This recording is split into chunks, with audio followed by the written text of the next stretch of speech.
महिला काँग्रेसच्या माजी प्रदेशाध्यक्षा सौ सुनेत्रताई पवार यांचे वाढदिवसानिमित्त श्री रुक्मिणी प्रतिष्ठानचे वतीने शहीद कुणाल गोसावी निवासी अंधशाळेतील विद्यार्थ्यांना मिष्टान्न भोजनाचा कार्यक्रम घेण्यात आला।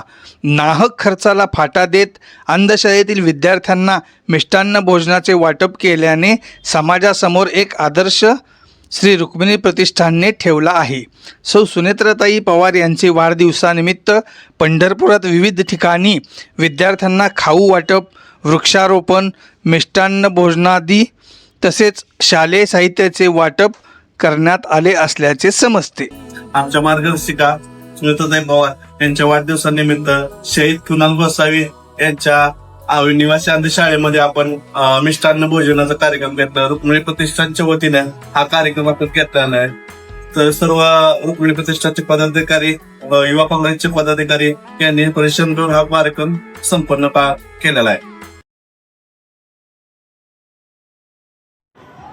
आज आमचे नेत्या महिला काँग्रेसचे प्रदेश माझे अध्यक्ष सुमित्राताई पवार यांचा वाढदिवसानिमित्त आज आम्ही अंध शाळेमध्ये खाऊ वाटपचा कार्यक्रम ठेवला। युवा काँग्रेसच्या वतीने खाऊ वाटपचा कार्यक्रम ठेवला।